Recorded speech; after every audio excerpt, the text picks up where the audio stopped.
Welcome, Spartans, to the Podcast Evolved Book Club. I am your host, Aaron, and with me today we've got Krista. Help, I'm being held captive against my will. And we've got David. Hello, everybody. And this book club, we are covering the phenomenally amazing book, Meridian Divide. Don't be like mean, that. Aaron. Don't be mean, Aaron. I haven't started yet.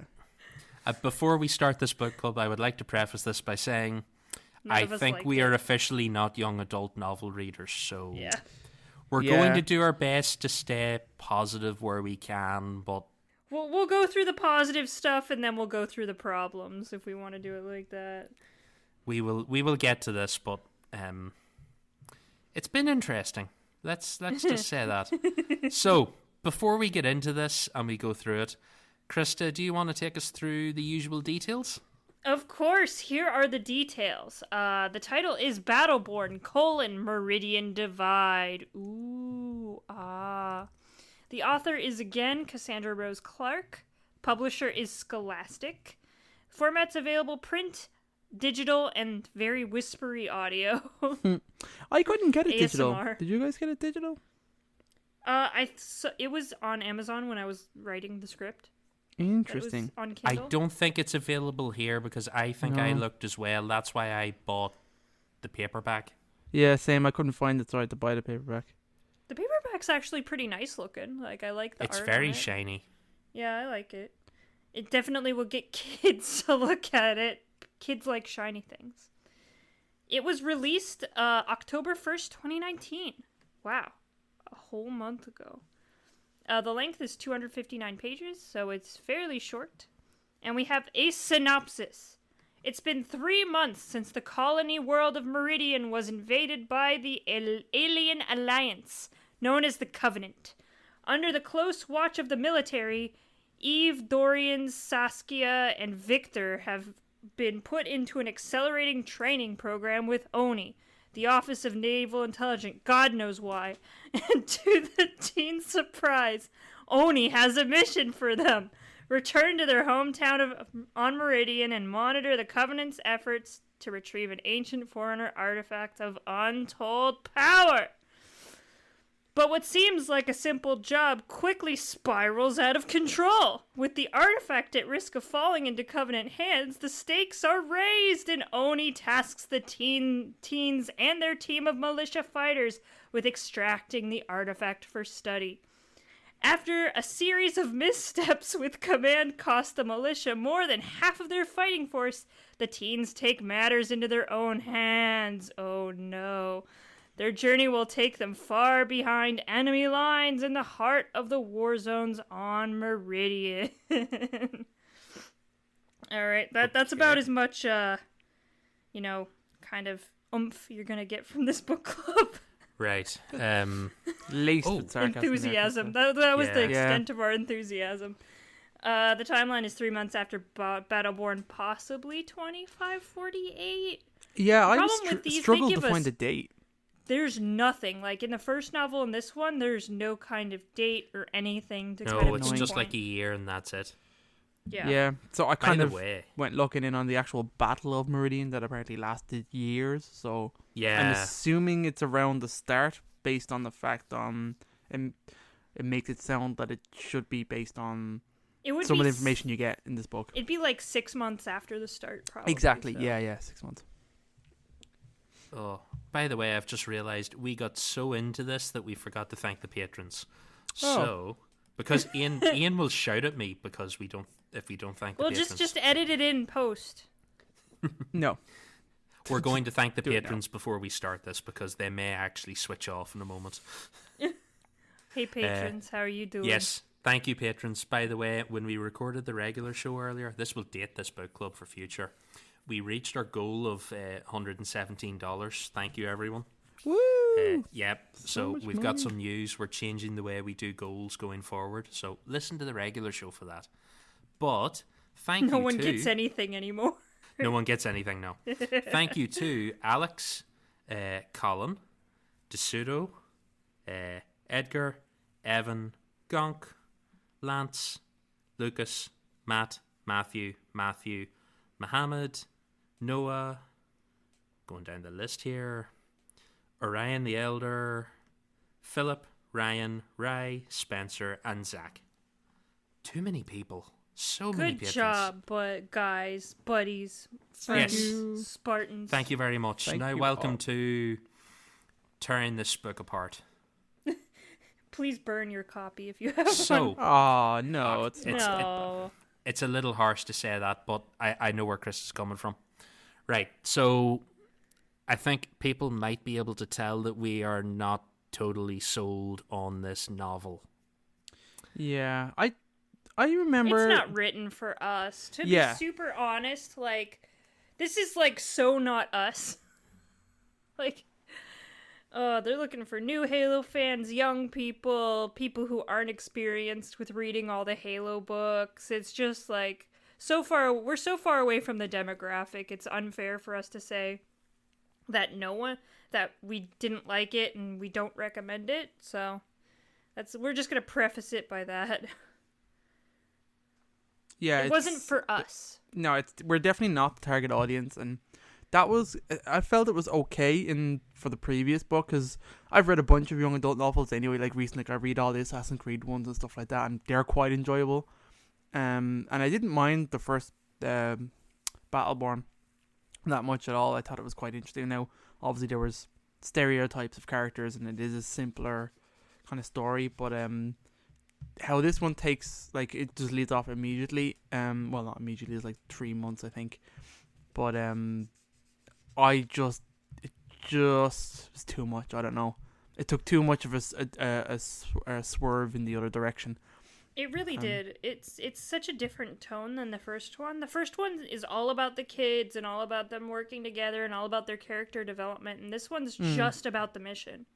Yeah, like, there's not really much development. I mean, you get the sense, like, oh, yeah, we can kind of get into it, but, like, it is, like you said, just about the mission, and I myself, I'm still struggling with the belief of what these kids are actually doing here, and it's just like they don't feel like they should be. There's got to be better ways for Oni to get the information they need.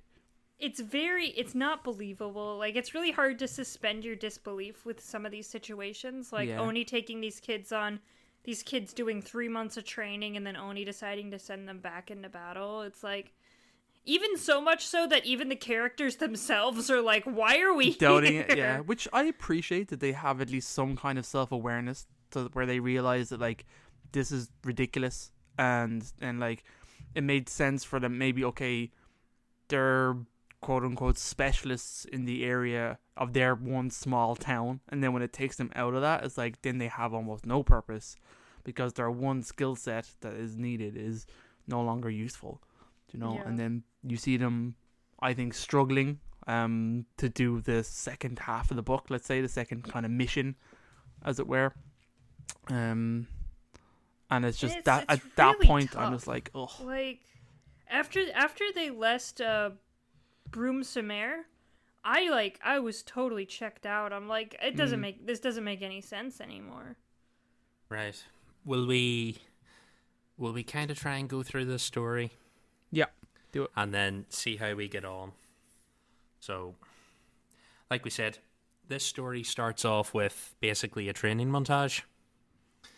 Which I appreciate that we didn't have pages and pages of them training. I'm glad that it was a montage and just moved straight away.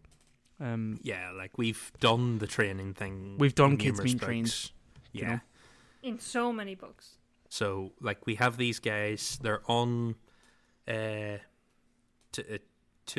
Tumoy base. It's a moon. It's another moon near Meridian. So this is like the UNSC's safe zone. It's their base of operations in the system. Kind of. Which I don't know that I buy that they're having this prolonged battle with the Covenant here. That's also one thing that I kind of struggle about, that they fight with the Covenant for a series of years over this, and all through the other books we know how much that they've just been retreating. Do you know what I mean? So, like, it seems weird. I know Harvest has a lot of story behind them claiming back that planet and stuff where they lost it and went back and invaded and fought. But it wasn't like a prolonged 3-year battle, though. It was fought in bits. And it seems to be the only thing I could think of is that, like, they're just it's almost like both sides are strapped for resources. So like they're doing the best with what they've got. So it's kind of like, I don't know, it's not like there isn't a big human presence and also not a big Covenant presence, and they're just like at a stalemate, which it just seems a bit weird. Yeah, like I think when I was reading this, I kind of thought, okay, I buy the idea that this battle's technically been like gearing up for 7 months, because the way they do it, like they basically set it up in Reach where they've already set the precedent in the game that the Covenant can invade a planet and keep their presence quiet for a while, and then the local government might keep it quiet for a while, but eventually things gear up and the shit hits the fan. And then like in this book, the shit's gearing up and hitting the fan. You're like, there's no way they can hold this off indefinitely. Like, we just had the last Master Chief story. Oblivion. Silence. Oblivion. Dawn. And like in Oblivion, like this story takes place over like maybe a day and a half, and like the fleet in orbit's getting the shit knocked out of it the whole time. You're like, there's no way they could hold off battles like this for years. But anyway, they're here, they're on the moon, and then they're summoned for they meet with the UNSC representatives, and they're given their mission. And their mission is basically they're being sent back to Meridian as guides for a local militia teams. They're not even UNSC soldiers. There was a few, I think in the militia there was one or two. I remember them saying there was, at some stage they referenced that there was a handful of Marines here somewhere. Yeah, but there's not the numbers I would have expected for something like this. Yeah, I guess. It feels weird. It's got a weird scale, this whole conflict to it, and it's kind of hard to understand a little bit. But I guess they're always trying to say they keep the numbers low so that like it's easy to like hide or whatever, and they're trying to do guerrilla style warfare, which kind of makes sense. And then they're also continuing to be strapped for resources because of the space battle that's ongoing the whole time. Yeah, it's I don't know, like you said, there's a weird sense of scale that I can never wrap my head around. So well, and it's also because like we're dealing with these kids, like we're in the perspective of these kids that don't know shit. So we're not supposed to know what they don't know. Us as a reader doesn't know shit either, which makes it really confusing for long-term Halo fans, because we kind of know how these battles go, and we also know the history of Meridian and what eventually happens to this planet. So it's like, what is going on? Yeah. So the team get told that they're going back to Meridian. There is the usual teen angst, and there's an awful lot of, they're not going to let us do any fighting, which angers me greatly. Is so dumb. Of course, they're not going to let you fight. They're just like, we've done our 10 weeks of training, we can fight. Victor does a lot of that. It's constant. Like, that's all he does in this book is whine. Yeah, he's one of my characters that took the biggest turn for, like, me just generally really disliking him. And just, he constantly moaned. And it's like, come on, Dorian dude. Like, wasn't very good either. He got all bitchy, too. He was, but he at least started off better than Victor. Yeah, and, like, he was legitimately upset because of the losses he suffered that he saw. May not have, we'll get to it, but like Victor just complaining the whole time, like, you have to have realistic expectations, and I'm sure that they were told. Do you know what I mean? Like, you're not frontline soldiers, and like I know that they make the point that okay, some of the militia and the other Marines are only a year or two older, so like it's not a huge gap. And I but a year or two makes a big difference. In some cases, yeah, definitely, and they're acting like they're scramble that their first book makes them some kind of veterans, when it, clearly it really doesn't. And I understand that's probably it's written that way on purpose. Owen does all the work. Yeah, that's true. Yeah, so this then starts what I think is the first section that I don't buy, is they go to drop them onto the planet. And they're dropping them in a transport. I'm not quite sure what transport it is, because at first I thought it was a Pelican, but then it has drop pods in it. So it's clearly a shuttle of something. It's clearly bigger than a Pelican, but it only has a 2-man crew because it's only got a pilot and a co-pilot. It's unusual. I'm a little confused about it, but they get hit, and it sounds like there's a lot of fire. So the co-pilot climbs out and says, "Right, you're going in the drop pods." So they slap the team in, and the team enter by drop pod, which they're not trained for. Well, they had like a video of it. Yeah, and they're basically sort of told, "No, the drop pods are near enough automatic. You'd be fine." They all survive, unfortunately. I'm getting. I guess it's just kind of like when you think about this series is obviously an introduction to Halo, that it's probably just jamming things in there just so you know what they are when you see them somewhere else. It's like, we need an excuse to use a drop pod. Okay, here's a drop pod. Throw it in. I think that's so stupid. I feel like a lot of this book is kind of like that. It's putting them in situations to do things that they wouldn't do otherwise. Like, I don't think you'd have sent a transport this size for these 4 people, or you'd have sent them down with a detachment of Marines or something. You wouldn't send them in this big ship, just the 4 of them. But it sets up that they crash land on the planet in their drop pods, and then you find out, I think, is it Victor that gets out of the pod and realizes he left his rifle on the transport? Yeah. It's him or Dorian, I can't remember which one. Yeah, so it hurt me. I'm like, oh. They break out their reserve stuff. They gather up, and then they find out that Owen's there, so they now have their Spartan friend back. And then they go to the militia camp. Cool side note, I like the idea that we have basically got active camo tents. Yeah, that was Thought that was cool. Yeah, the campsites did sound cool. Owen has active camo now. He's had an upgrade, but I feel like, is this the only time he used active camo? I totally forgot about it. Did he have active camo? Yeah. Yep, he uses active camo here coming out of the jungle. They talk about him like shimmering out of the jungle, and I'm like, that's active camo, but they never mention it again. He never turns invisible. And they talk about him upgrading his armor. I'm near sure it's active camo. Yeah, that's weird. Okay. But I don't remember it ever being mentioned again in any situation where it might have been useful. But anyway, they meet up with the militia. They get some bunks, and then they get told what the mission is. And the first mission is they're going to scout the dig sites, because they've figured out that the Covenant are looking for something. Weirdly, everyone seems to know what Forerunners are. Everyone seems to have an idea, and I know like they're like been briefed on it, but still, I feel like people know too much about Forerunners in a lot of books lately. Yeah. So they get split into these teams, and they're sent out into the town. So they go the first time, and they recon, and they find that instead of digging with a locust, they're now digging with a scarab. So the Covenant have upgraded, and their dig site is covered with a small shield bubble. So they come back, and then the plan is hatched that they're going to go and plant explosives at the shield bubble to take out the scarab.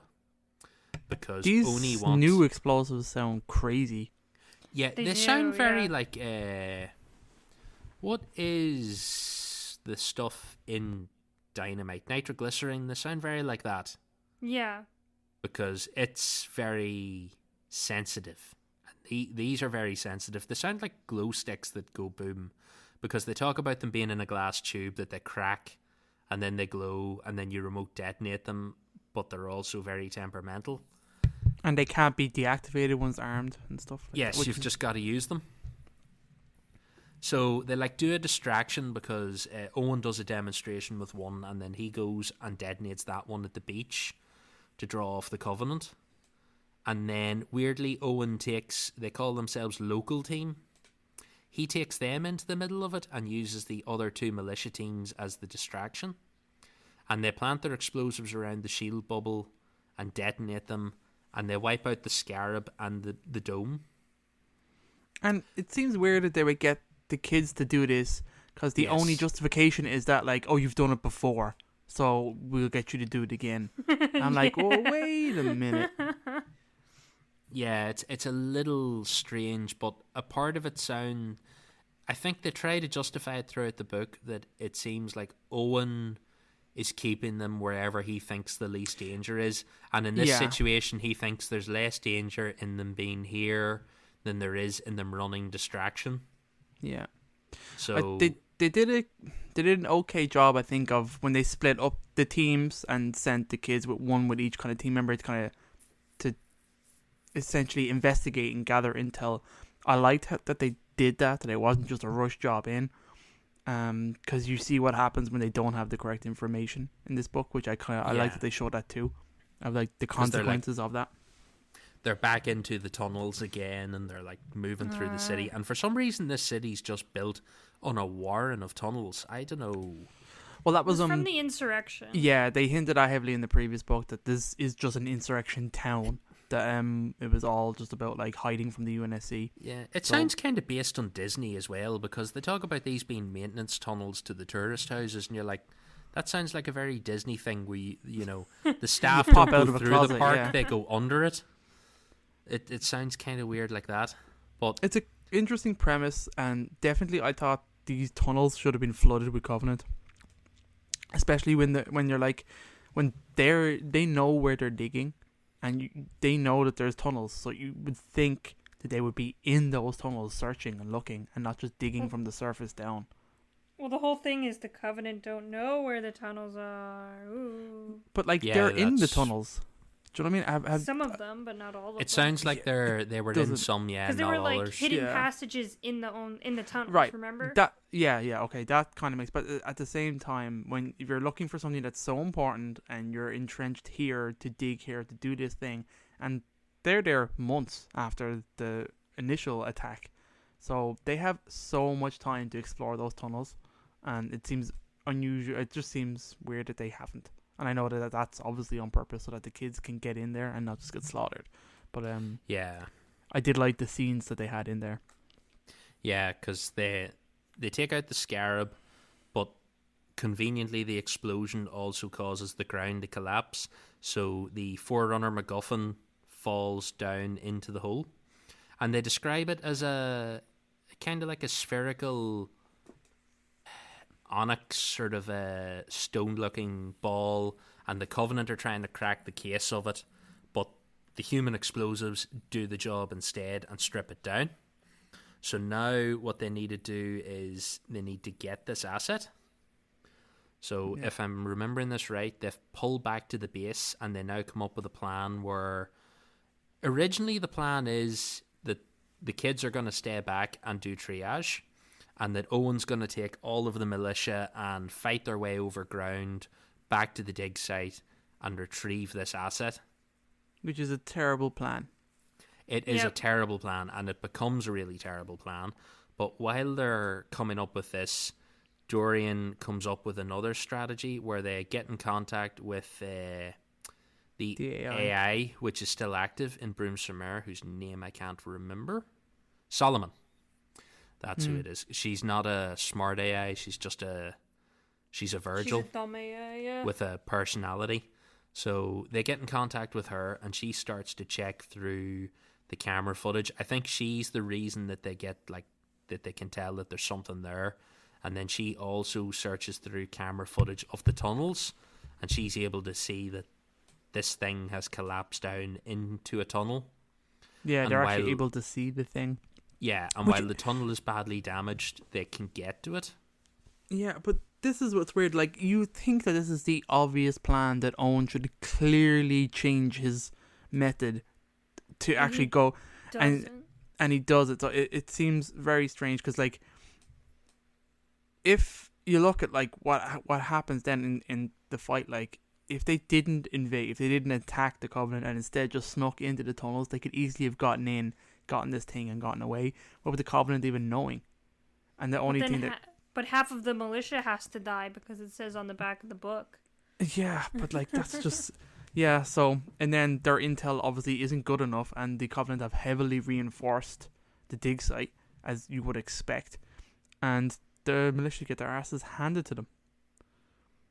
Oh yeah, like they're absolutely slaughtered, and this battle's going on, and then you've got the kids in the tunnel who are like, okay, this is the other thing. They only have one set of tools to collect this device with. They have special gloves. I thought that was really, really unlikely. Like, why would only send one of these tools to collect this Forerunner artifact? You think you'd have more, but conveniently they don't. So the retrieval team is somewhere else, and the theory was if they couldn't get via the surface, they would send the retrieval team to the kids, and they would go for it. But now we have no retrieval team, so instead the kids are left to... They end up having to lever this Forerunner cylinder out of the wall by making a pivot with some rocks and a rifle, and they hook it out, and then they You gotta teach those kids maths. You gotta show them the importance of using levers and force, and getting it out. But they do get it out, and then they get back through the tunnel before it all collapses, and they make it back to base, only to find out that it's been a massacre, and Owen survived. Owen doesn't get beat up too much in this one. It's not like the last one. No, he kind of just is doing his thing. Although I'm a little confused about why Owen's still on his own. Because he had a team. Too. He was cut off in the first one because of, situation and all the rest of it. But where the hell's the rest of Owen's team now? It's been 3 months. Unless, I don't know. I guess they don't. Because of how this book ends, I think that's why they're not around to make that. Oh God, I never even thought of that. Yeah, I know we'll get there, but anyway. I just felt your soul leave your body, Aaron.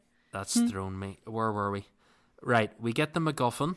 We've got it back to camp, and then is it Evie? I think so. Yeah. She discovers that the MacGuffin, the Forerunner cylinder, is actually a puzzle. This is so. I hate this whole thing because Owen's like, "Don't touch that thing. We're bringing it back to Oni. Oni scientists are gonna figure it out." And then Eve's like, "Oh, just let me touch it." And Owen's like, "Okay." But see, he does this whole speech about protocol and all this shit, and then Eve's just like, "Pretty please," and Owen's just like, "Whatever, have it." I get that they set this up before in the Kilo 5 books, that a lot of Forerunner things are kind of puzzly because Phillips has the arms, which turn out to be the controls to slip space portals, and that's how he's able to turn one on. But Evie has not earned this yet. No. But they've just tried to make it play. They have to give her a thing to do, so she's really clever, so she figures out puzzles, and that's okay, that's fine.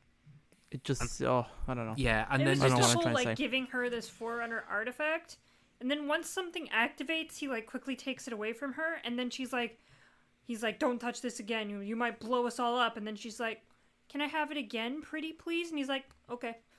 There's twice in, in a chapter. I'm like, what are you doing? There is something weird about it, and then, weirdly, this little cylinder turns out to be the same as the device from the first Halo Wars. It's actually a galactic projector.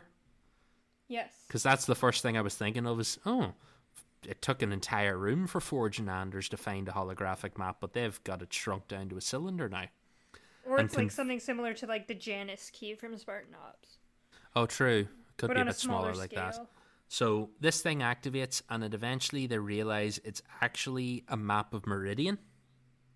And it's pointing to another location, which is the city of Annecy. It sounds like it's sort of North Pole-y, cold. It's not a tropical city like Broome-sur-Mer. So they then relay all this information back to Oni.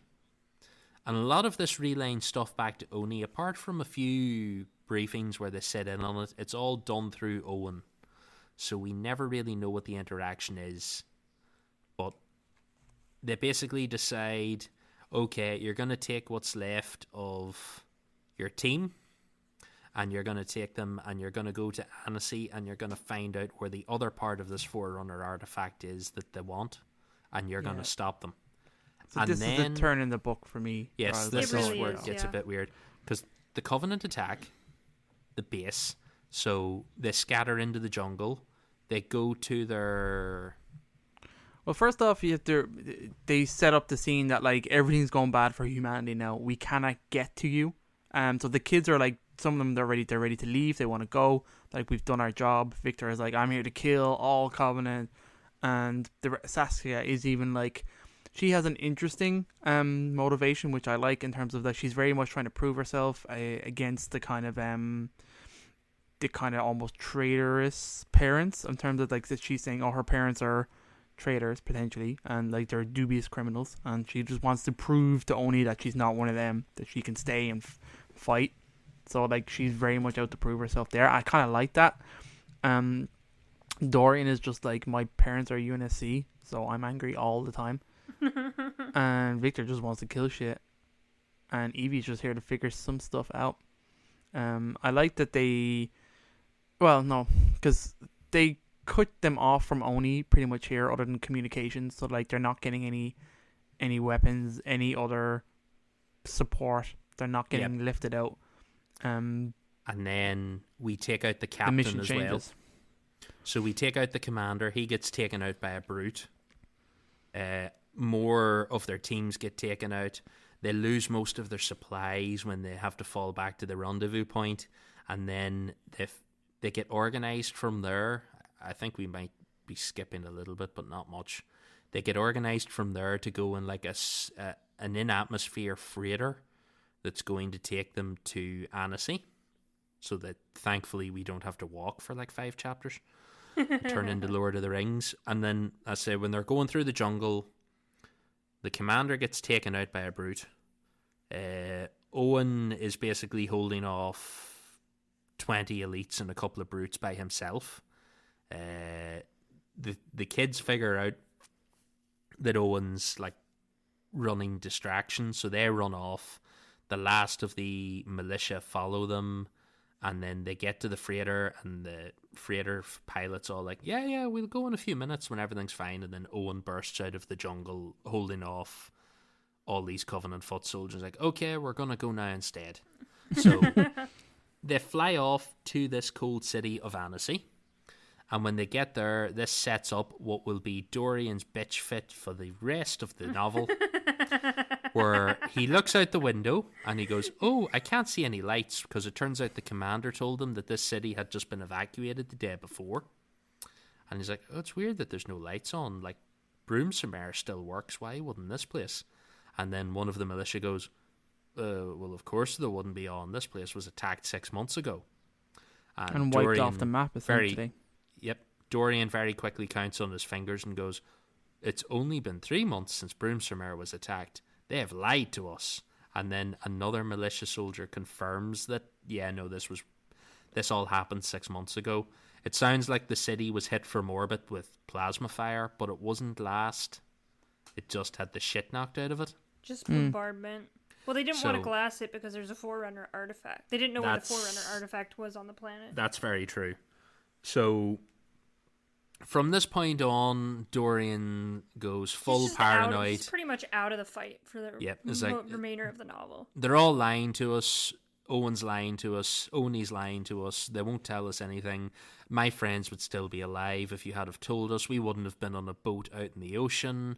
Are there still people on the planet that don't know that the Covenant have attacked? And Owen's like, I don't know, maybe. It's like, I can't tell.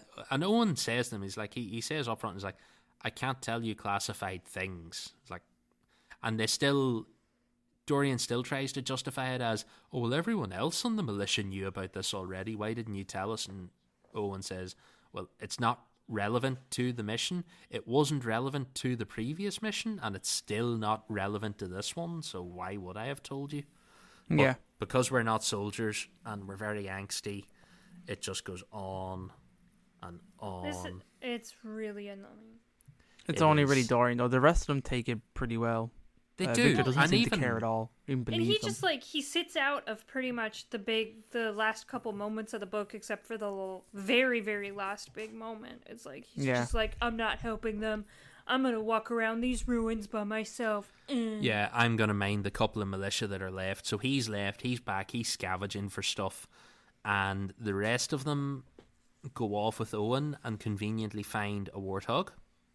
Very conveniently. Yay. Just like, I can't think, a part of me was trying to think of this and going like, I live in Northern Ireland, a place where a lot of terrorists have hidden a lot of guns. There's not a chance I could find a fucking militia arms depot and go, oh, here's an armed Land Rover with ammunition. Cheers. And away on. But they found this anyway. It's probably UNSC stuff, as opposed to like. I didn't get the impression it was insurgent stuff. UNSC. Yeah. I don't know. I wasn't sure.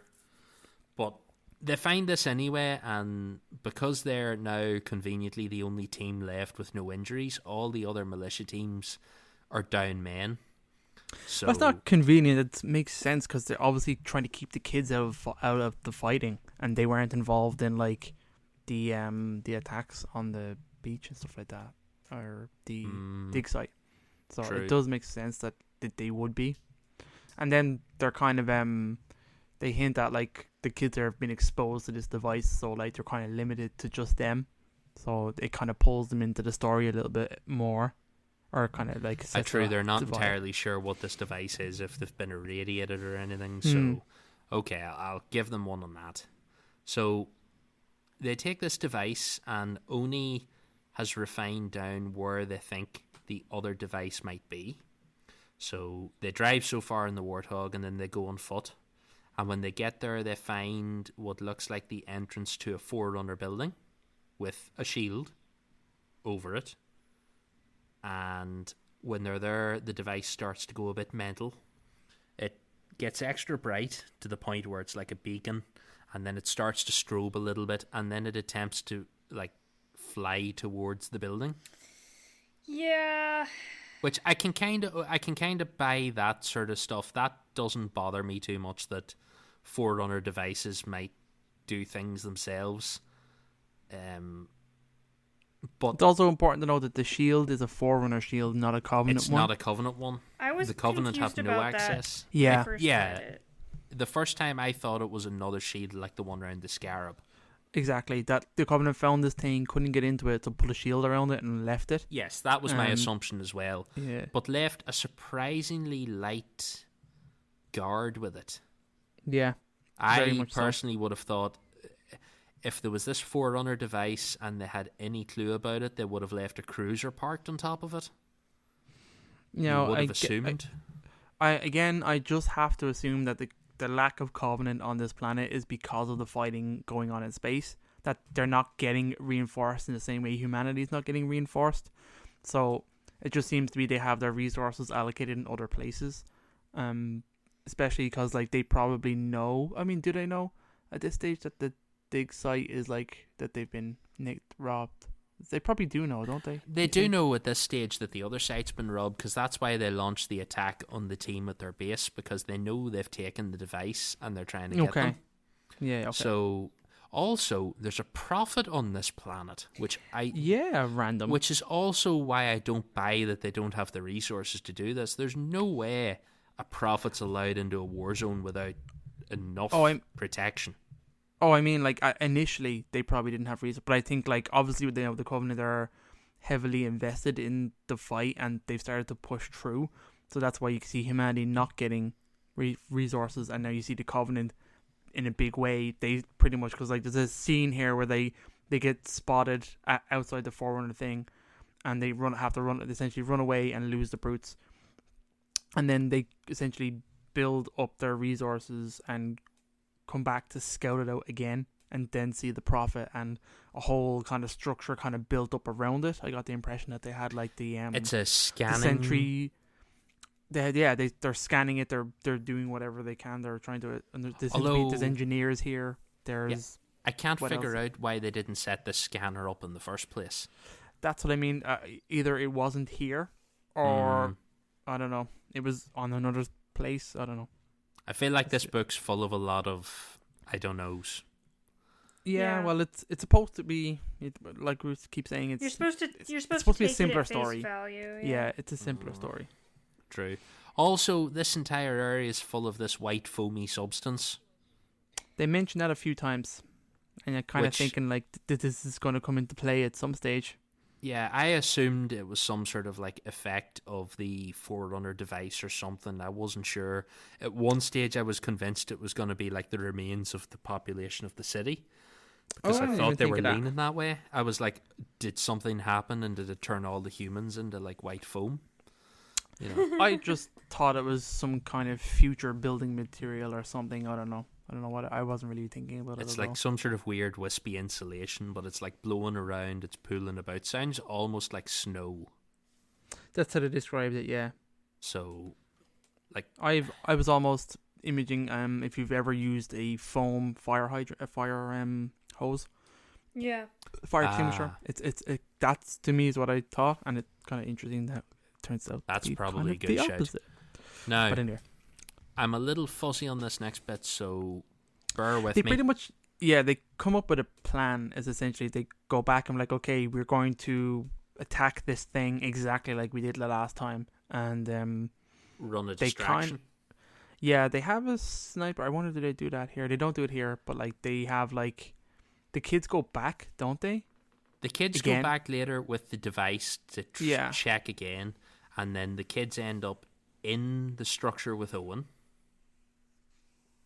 And they end up activating the structure, and then we get this weird scene that sounds like something out of Event Horizon. Yeah, this sounded mental. They're on the roof, and they're on the floor, and they're in the walls, vomiting, and weird shit's going on.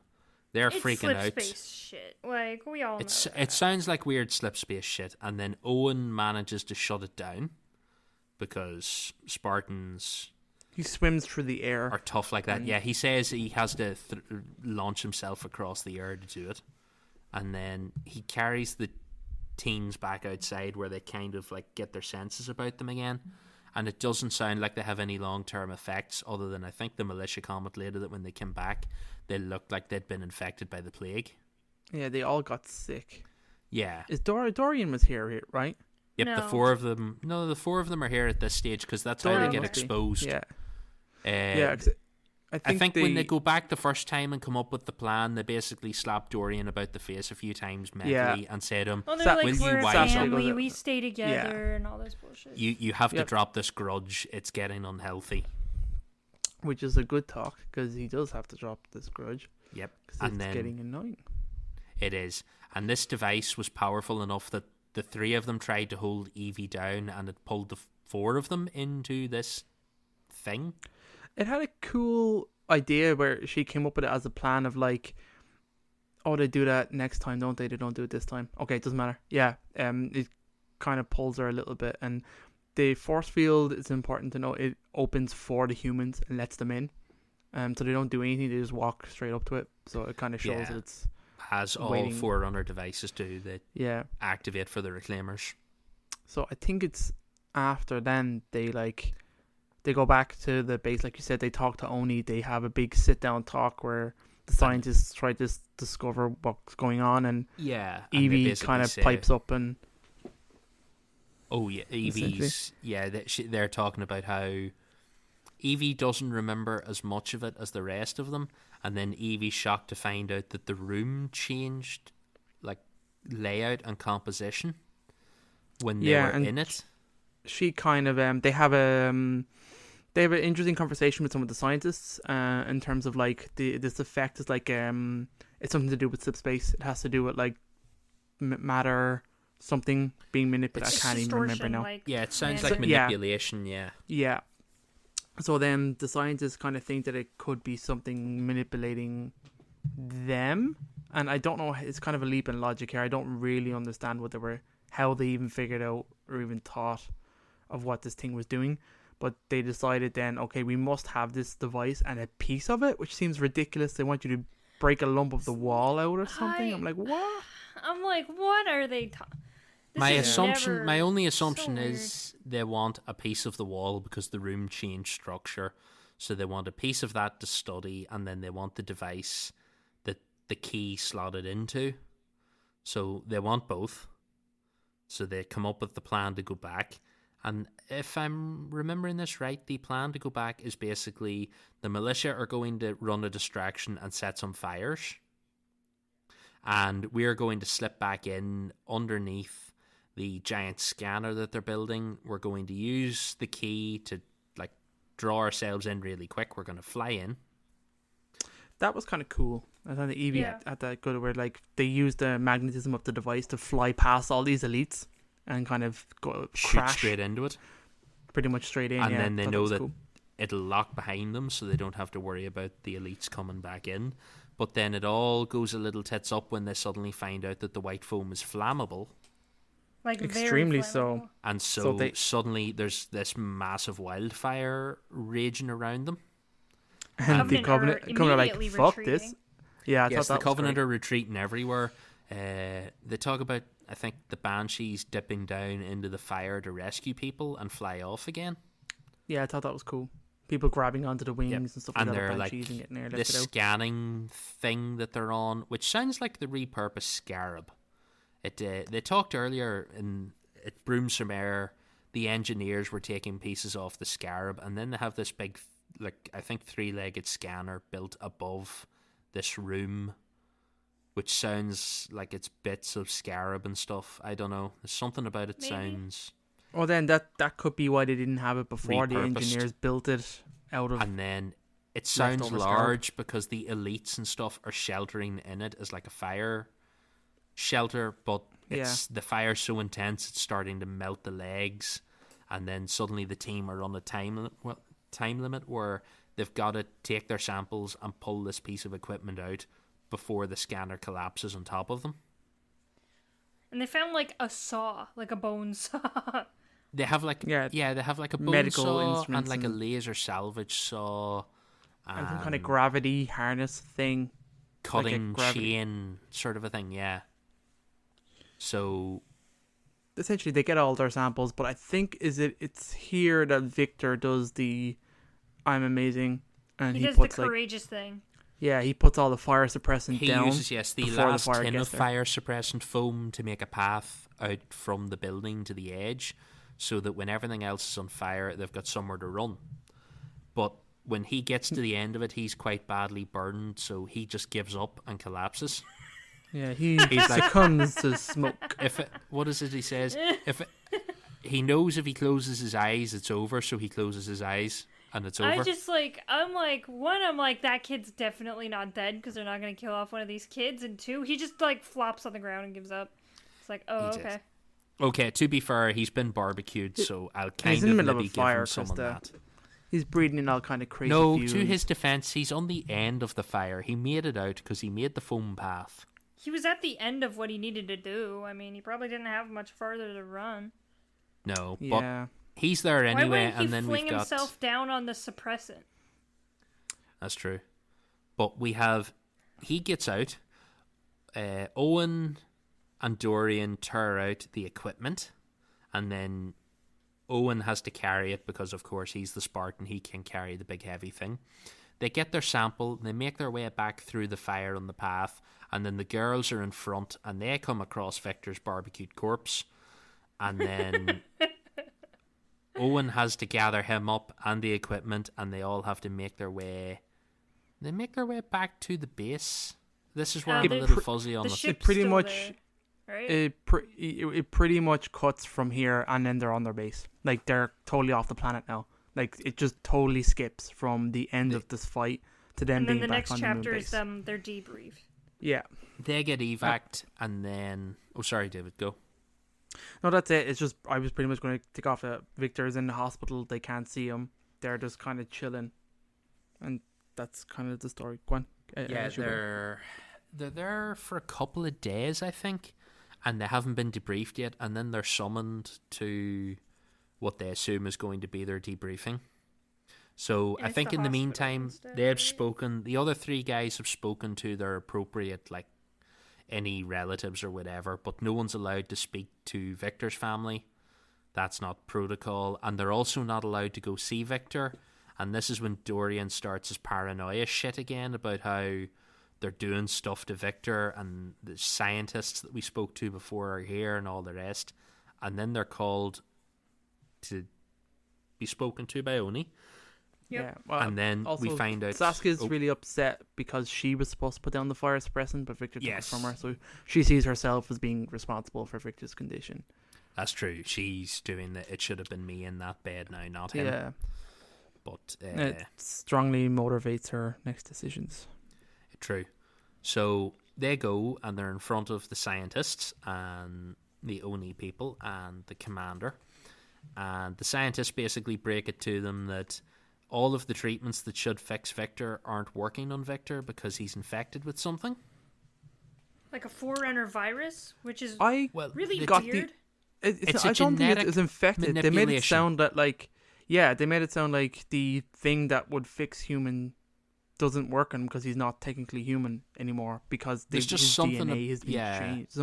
There's something about him because they tell them it's not bacterial, it's not viral, it seems to be genetic, but it's affecting him, and then they break it. It doesn't match his bloods previously. Yes, and it doesn't match the previous ones.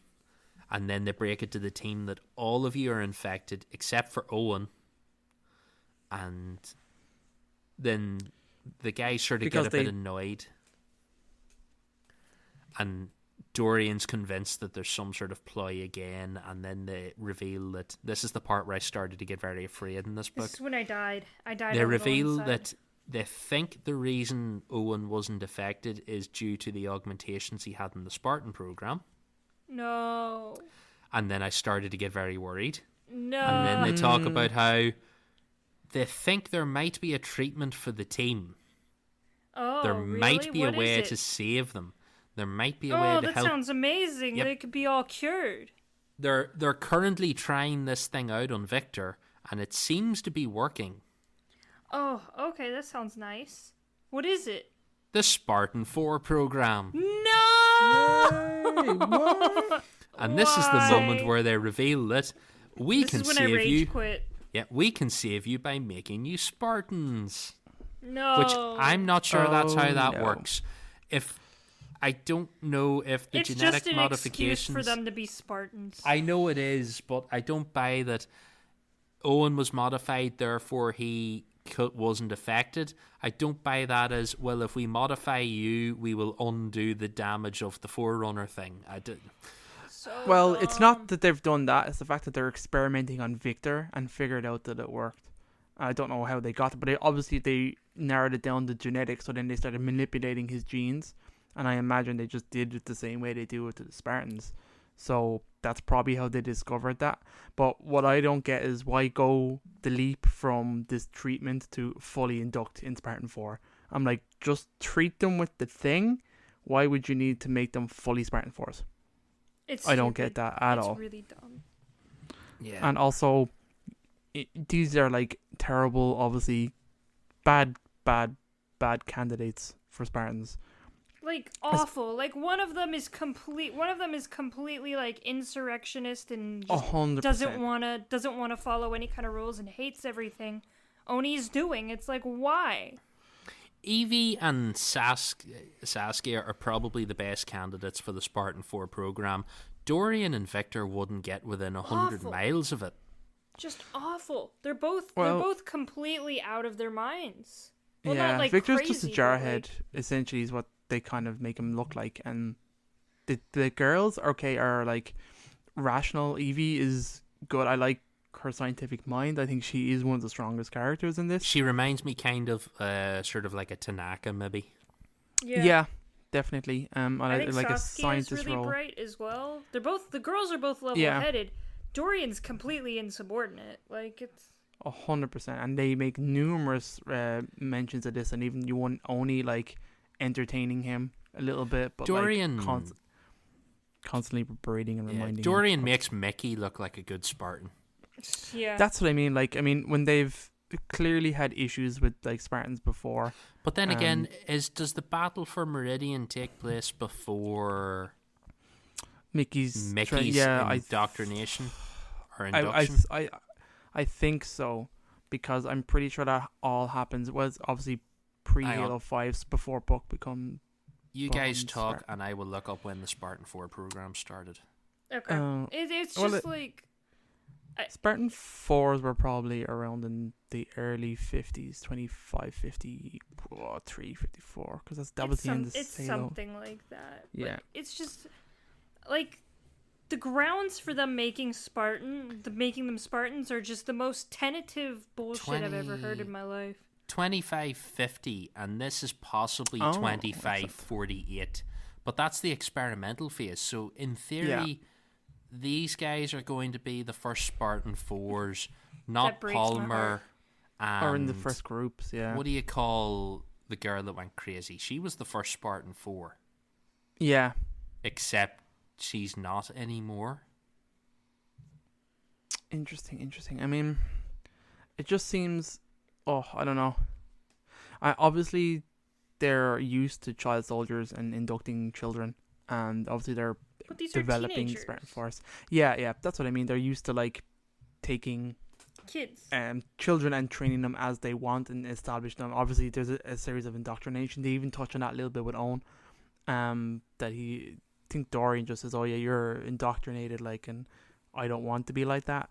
But I think. Yeah, they're just not good. Like, and the only reason is clearly why. This is a series about introducing people to Halo, so you have to introduce Spartans, and what better way to do that than take these characters that Owen is you've such seen a move. good introduction. Like, I don't understand. They want to show because you it's young adults. Process, you have to have the hero's journey, and that's it's the same as everything else. They're going to become the awesome thing, but I don't buy it. They make me miss Black Team. Yeah. Oh no! I hate Black Team. These guys. I imagine they're just experiments that only is running. Like I'm not sure how the field. Like what kind of like their only purpose was their knowledge based on that town. Do you know what I mean? They were together because they were. And even that was a flimsy excuse. Why the hell do you need all of the Spartan augmentations? Why can't they just give them the like the potion that gives them like better stamina and shit? Yeah, that's what I was saying. I'll just heal them. Just do whatever the genetic manipulation you need to do. They don't need to do the physical manipulation where they make them taller and shit like that and super strong. They'll probably just say that that's part of the genetic manipulation. You know, once you're in it till you're done. Yeah, I guess. Know. But it just, unlike you guys, I can kind of get over the teeny angst, but there's an awful lot of sighing and huffing that I sort of can't cope with. But I imagine none of that will be in the next book. Oh, it will. It's going to be on fucking steroids. They're going to do Spartan huffing. No, I don't think they'll have. I think the book will have to have shown them as grown up, definitely way more matured because they're Spartans. Do you know what I mean? They've got to have. Out of them. That level of training. Like, this isn't going to be like a 10-week rush job. Do you know what I mean? They don't have that timeline anymore. What am I trying to say? Yeah, I guess they're going to be different characters in the next book, I imagine, and they should be. I would like to see these. I mean, if that's what I want. Okay, the book pretty much ends there. Okay, they all agree to become Spartan 4s for various reasons, and then the book ends, yeah. And then the book kind of ends, so that's that. So going on, I definitely want to see all those characters, especially the guys. You want to see them completely change, and I don't mind if the next book is how they build Spartan 4s out of these kids, but obviously it's going to be based around Meridian. They've already done that in New Blood, so I think we're going to skip it. I think we're going to get the finished product. As a young adult novel, though, that's supposed to introduce you to all this stuff. I think they'll talk about it. I think maybe a chapter. Yeah, I think there'll be some significant scenes in terms of their training, their physical processes that change. I mean, their interaction with their parents. Flashbacks or something. Yeah. Yeah, there's going to have to be something more. And then obviously you need to tie Meridian into it, so obviously we have to go back to Meridian. I was looking up augmentation takes like a year. Yeah, it definitely. But then again, the battle for Meridian took years, according to the lore. They've already established that the fighting continues for a period of time before it gets glassed. And so, ultimately I looked in just to see what it was. They find a luminary on this planet That's why they covenant. Yes, that's the end objective. That's in one of the. Is it in one of the animated terminals? I think so. Isn't that the one with the two elites and they have the tunnel scanner? It's one of the prophets. One of the prophets finds something to lead them to the luminary because it's the ones from Halo 2. This is how they find. Yeah. Yes, this is how they find Earth. This is the luminary that tells them where Earth is, and that's why Regret goes there. Yeah, so I'm guessing that could have been him that we saw. Or if he's not there, he will be. Also, going back to the prophet thing, you see him once from a distance, and then he's just not talked about. I'd assume he'll be a big part. If they go down this route, he's going to be the big character in the next one, and then... Yeah. But the thing is, if we know the way this is going, this team has to fail, so they're not going to save the day in the next book, even the Spartans. That just means... Yeah, they're going to probably just means that their mission is just not even related to the Luminary. It'll be something else entirely. Do you know what I mean? They'll have to go somewhere, capture something, defend something. It could be that they're going to another city that doesn't have a clue that they're under attack to evacuate or something, or there could be more going on, who knows. But I don't know if they'll set them up to fail at the end. It might just be our mission is this, but oh no, the rest of the planet's kind of screwed. We have to get out. I don't know. I don't like this. Like them turning into Spartans really killed this book for me. Yeah, because like you said, which was interesting, which is a good point, not everybody has to be Spartans. No, Halo, you don't need to be a Spartan to be a good character in a Halo novel. You don't need to be a Spartan to be... Like, the way these young adult novels have painted these characters is they're basically useless unless they're Spartans. Which I don't like at all. Like, I know they're young and stuff like that, but... Yeah, like, if this novel had have been, okay, Evie and Saskia, we would like to offer you positions in Oni. Victor, the ODSTs would like to take you on.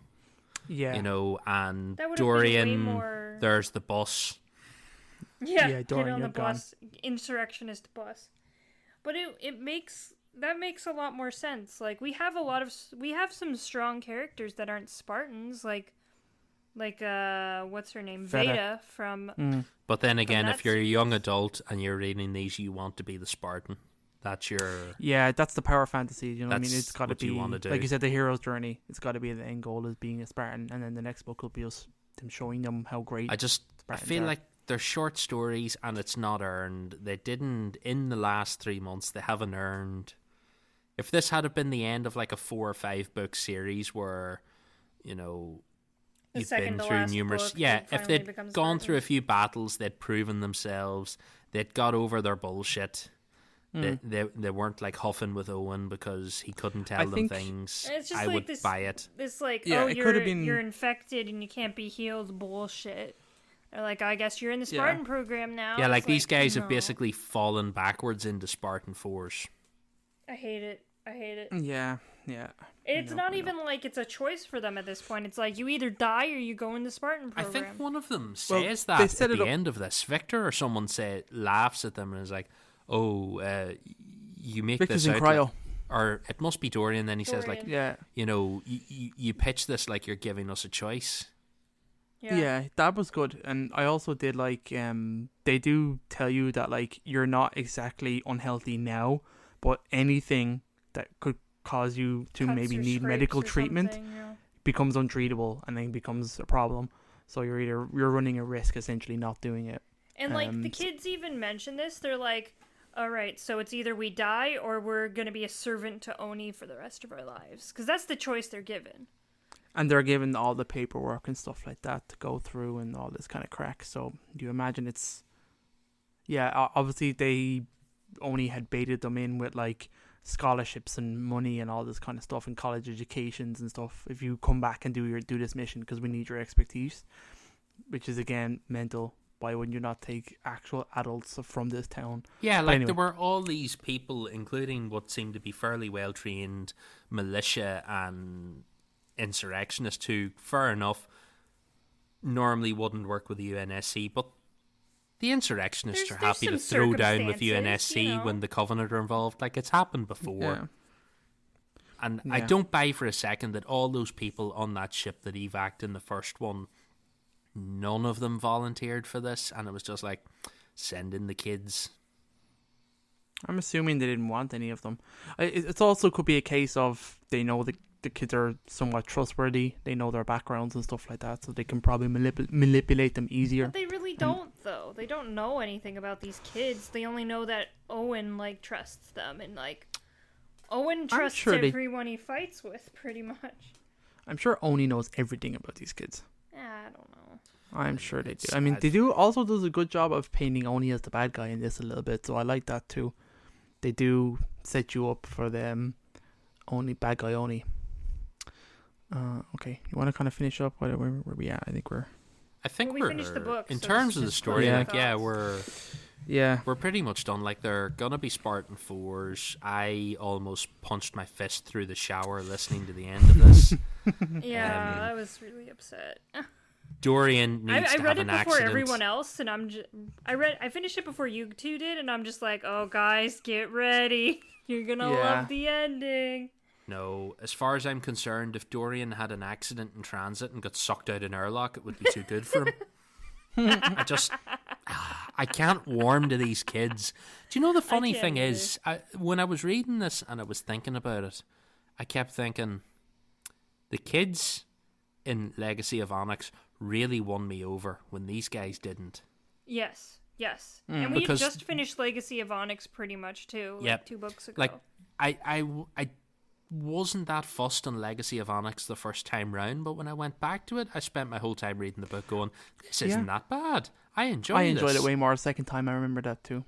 And then I read this and went...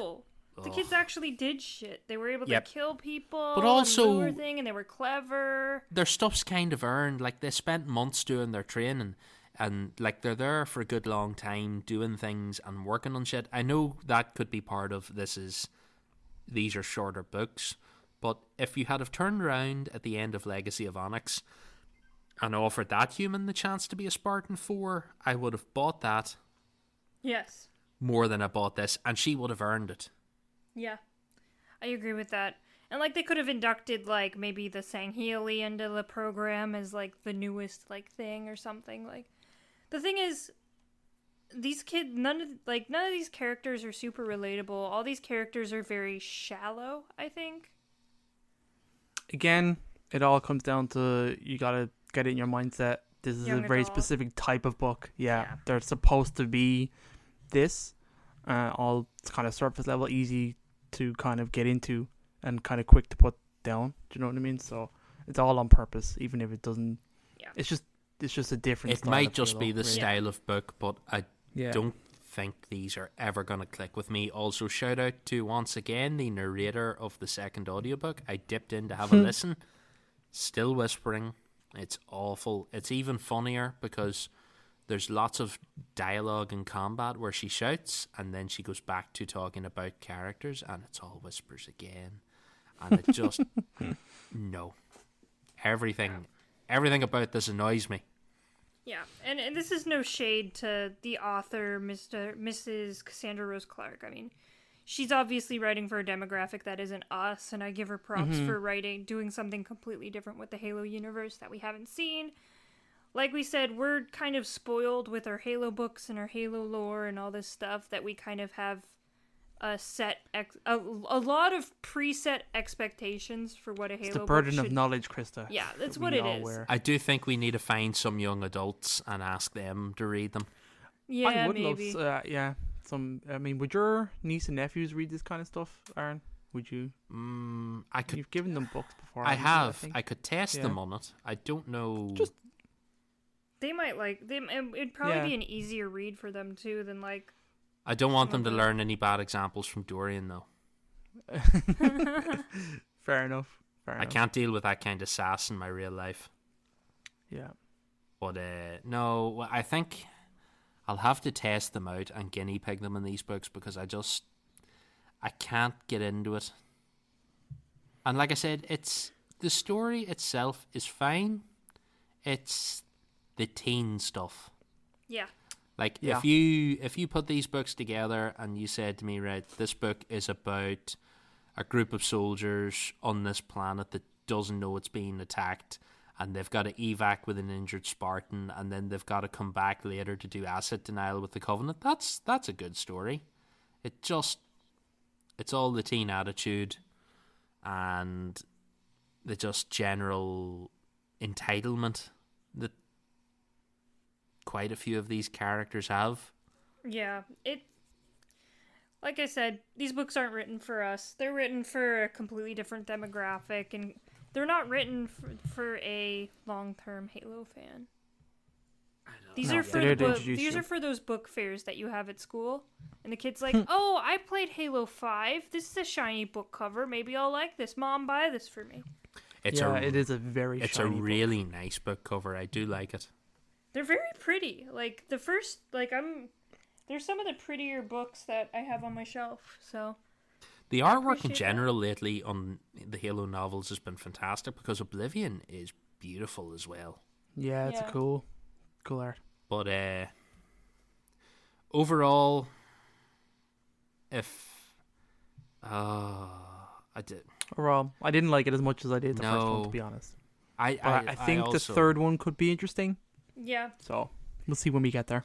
We just have to accept the fact that these kids are Spartans now. Yeah. I feel like a lot of my time this week in the podcast has been, we just have to accept this and move on. Yeah. And I need to take my own advice, and I need to accept this and move on, but we'll see. It could all be redeemed. Yeah. We'll see what the next book has in store. I can't say I'm super jazzed for it, but we're going to see. I've just had this thought, but I think this entire second book, I think part of the reason it doesn't click with me is it's only here to set them up to be Spartans. It's like a middle chapter, and the whole point of the book is never good either. No, it's just to get them to the end point. Yeah. Is it definitely a trilogy?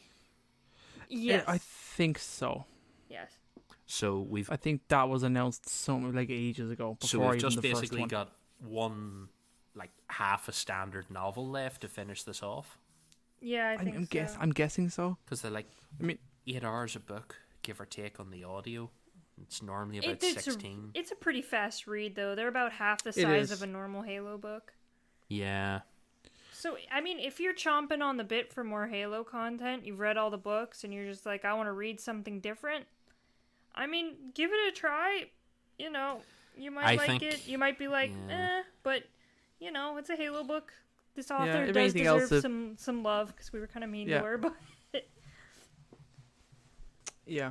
And at the end of the day, it does kind of flesh out a little bit of what happened in the course of Meridian. Because Meridian's an actual big event in the Halo universe, so it's kind of nice to have boots on the ground and kind of see what's going on. I think it's the sort of novel or novels. I think they might be better if you come back to them later as a complete set. I get the feeling that they might be the same way that Escalations was awful week to week, and not that I'm saying these are awful, but I feel like if you work your way through them, they're probably about the same length as a Forerunner book overall. And if you weren't left with this cliffhanger and a few bits and pieces, it might not be too bad. You might be kinder about it on going back, but we'll just have to see. I mean, the third book does not have a title or an announcement date, so I'm sure it's going to be sometime next year. So we'll just have to see. I mean, overall the book was I don't think I'd read it again. No, same. I think if you read the first book and didn't enjoy it, I don't think you'll get more out of this. If you did enjoy the first book, I think set your expectations, and you might come out of this and think you might be slightly happier with it than we are, but we will see. Like you said, Krista, we just got to wait and see. Mm-hmm. Oh, will that do us? I feel like good. I feel like I've been very negative today. Aww. It's okay, Aaron. It's okay. And I'm not normally this negative about books. Go home, have a Guinness, sing some Irish tunes, and do a jig, and you'll feel better.